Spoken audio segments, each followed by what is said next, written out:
Greetings and welcome to your Oracle message for the day. I am Kat Morgan and I welcome you to this video, to this channel, and to this space. For new friends that have never been here before, in this space you're going to hear nothing but encouragement and support, asking for guidance and clarification as we continue to go through our process of finding our life's purpose, our life's mission, and living our most authentic lives by being our most authentic selves. So please feel welcome.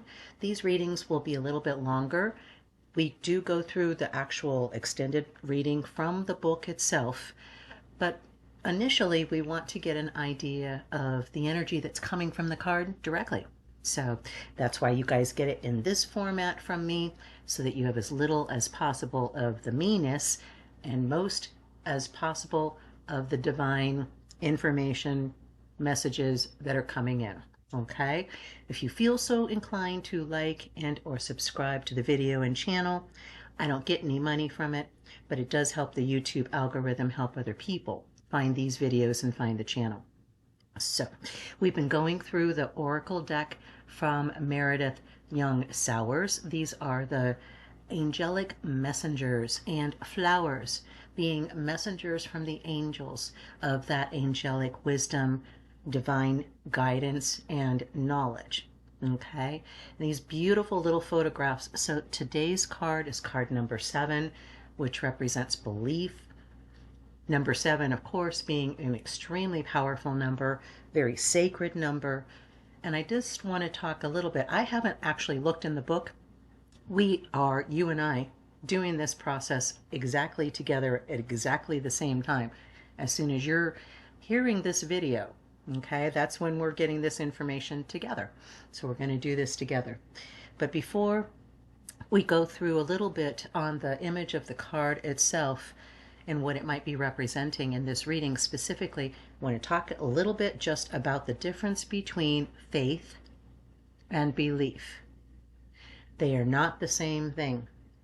We hear a lot about faith, about being faithful, about having faith.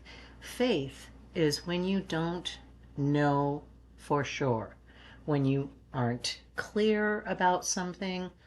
It may be a direction that you're going in, or it may be how somebody's going to react, how a certain situation is going to involve. You have faith that things are going to turn out, but you don't know for sure. You hope. And there's nothing wrong with that. Please do not mistake my intention and my information here, okay? There is nothing wrong with having faith. If we don't know for sure, that's exactly what we do. We have faith that we know ourselves, because we've been doing that inner work. We've been doing that shadow work.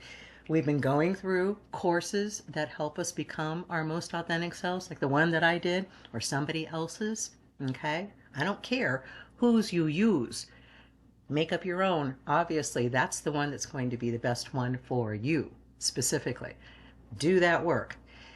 Faith is when you know that you don't know, right? You're hoping, you're assuming that if you take these certain steps, if you have these certain feelings, if you're promoting these kind of emotions in yourself, which help you think in a more positive, more optimistic, more faithful way, that things are going to turn out better than not.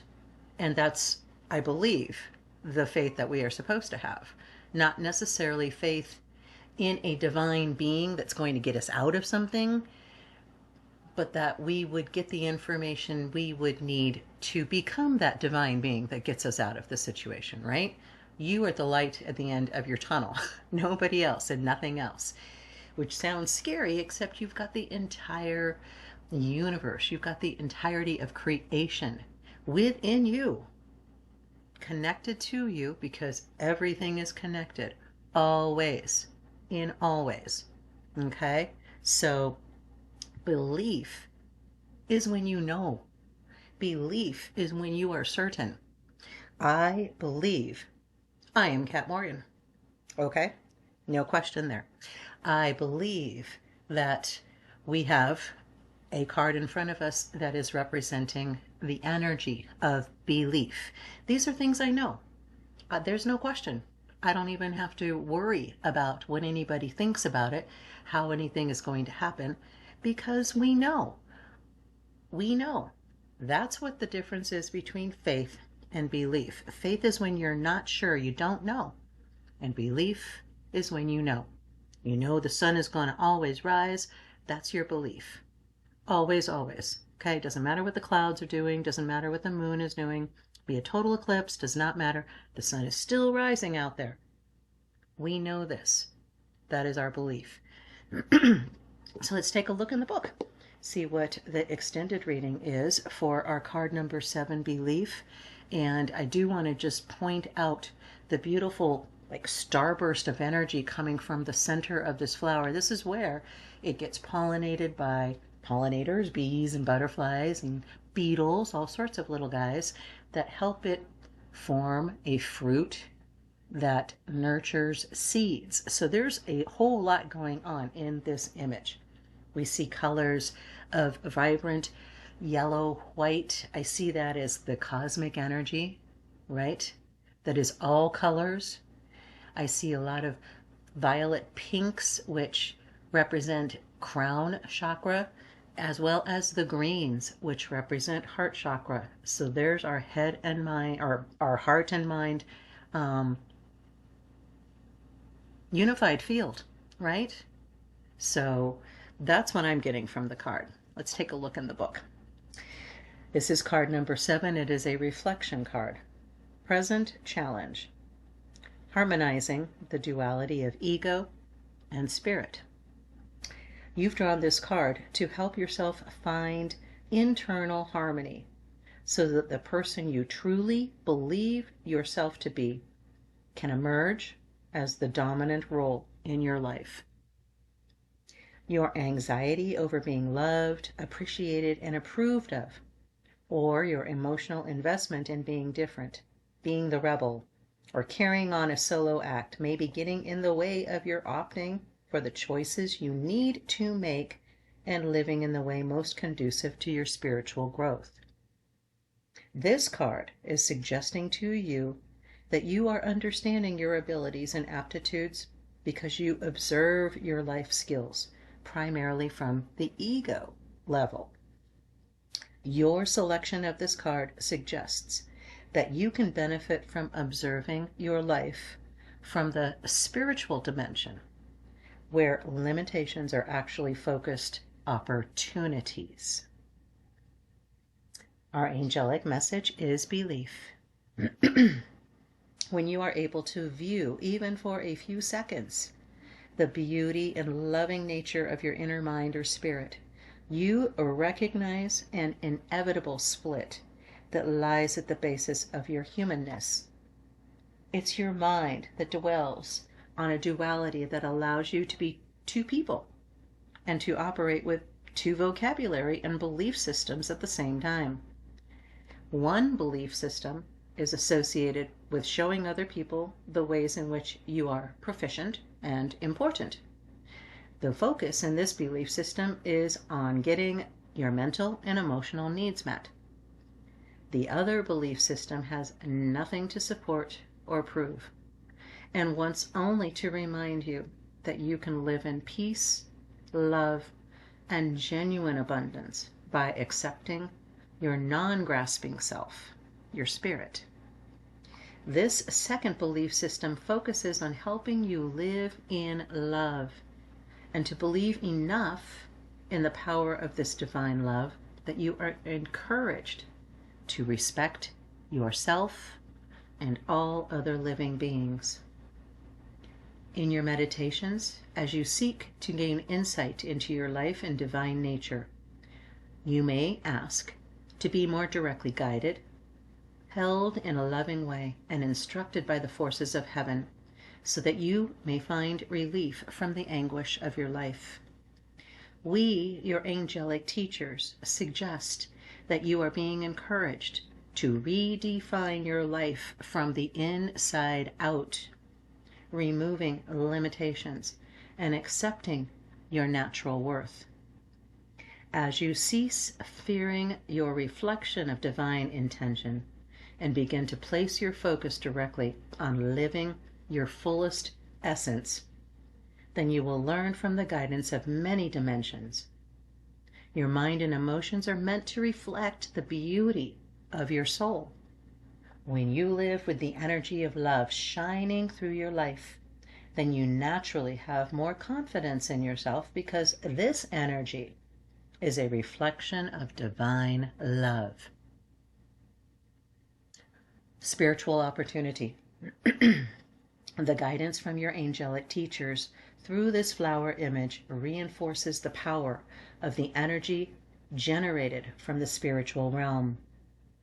While it may appear to you that the solutions to your life problems lie in changing only your attitude, or in adjusting where, how, or in which place you live, this card is offering you a different perspective. With the choice of this card, you are being assured that the changes you want to come about in your life will arise from a change in perception that releases you to live in ways that reflect your spiritual beliefs completely. The flower's brightly colored red petals with darker recesses represents the natural foil of your spiritual energy. Your spirit shines out, illuminating your life no matter the physical circumstances. This card is suggesting that you will find the most outer satisfaction by adjusting your inner beliefs. You are being required to seek God as the center to your life, rather than as something tangential and taken for granted until you want or need something to be different. Application. You are never upset for the reason you think you are. Finding the pressure point in your ego helps you understand that your ego's voice is different from your spirit's. The first step in self-exploration is to decide what you are exploring. Choose in the first upset of the day. Ask your ego, why am I upset? Write down your responses. Now ask yourself, what do you, my spirit, have to teach me about my upset? Write down your spirit's word and use these as the standard for that day living. If you have trouble finding your spirit's voice, write out the second question above on a piece of paper. Then write your response to this question for 10 minutes without lifting your pen. You'll find that, in spite of your ego's presence, you'll be able to delve more deeply into your inner self. This exercise of writing into your truth is valuable whenever you want greater insight and feel blocked from discovering it. Well, that is an amazing message. Couple of things I just want to touch super briefly on, as of course you recognized immediately the theme of this channel, the theme of so many Bashar, and all of the different teachings that are coming to us in this current time where we are right now, and understanding this is a timeless reading, but you know exactly what I'm talking about. Living your most authentic life, being true to who you are, which is love, and connecting to that divine love, right? So don't lose that. This is what it's all about. This is what we are being called to do from moment to moment. We get tired. We get tired of trying to always be positive, of always trying to look for the opportunity, of always trying. We feel like we're always trying, because that's us in our mental mind trying to change how our mental mind is thinking to hopefully change how we are feeling in our heart emotion. And it's backwards. We need to address the emotion. We need to understand, I'm feeling annoyed, I'm feeling angry, I'm feeling anxious or fearful. Whatever the present emotion is that's not benefiting you, whenever that happens, it's going to happen. Sometime today, something's going to happen that doesn't go the way you wanted it to go. Or you may be in a situation right now that is not going the way you want it to go. Stop. Just stop for a second. Put your hand over your heart. You can do it physically if you're in a space where that feels comfortable for you. Or you can do that, when that happens today. Or just close your eyes for a second and imagine yourself touching your heart. Putting your hand on your chest, in the middle of your chest, at the bottom of your sternum, okay? And imagine your heartbeat. And connect with that divine love. It only takes like 5 seconds. And then come from that space and address whatever's going on. You will find 2 things are going to happen. It's going to change the way you act. Okay? Straight up. It's going to change the way you act. So you don't have to worry about trying to act a certain way. As soon as you are operating from that place of self-love where you're saying, it's okay to be angry. It's okay to be upset right now. What can I do to help this in this space of being upset? What can I do in an act of self-love that shows others that they need to have their own self-love? What do I need to do right in this moment? And coming from that place of self-love, things will change. Your opportunities, what you see available to you, is going to change. You are actually increasing oxygen to your brain, which helps it use that outer cortex part, the new mind that we recently got a few thousand years ago, right, with the upgrade, instead of the lizard mind, the reptile mind at the back of the base of the spinal column, and where the spinal cord and the head meet, the brain meet, okay? That's your little reptile brain that's all in survival mode. As soon as we get out of that, we bring more oxygen to our brain, which gives us better thinking process opportunities, okay? So this whole thing is combined. Come from that place of love of self. Believe that you will know the answer that you need to have for whatever it is you're going through, and then go forward from that point. So that is our reading for the day. I do hope that that resonated with you and blesses you. Feel free to leave in the comments if there's anything you'd like us to send you healing energy on, or if you want to share something amazing that's been happening with you, okay? This is a community where that's all we do is love and support each other. So feel free to do that if you want to. Please come back tomorrow for another reading. In the meantime, take this reading with you, take this energy with you, and believe yourself. All right? Be blessed. Namaste and ciao for now.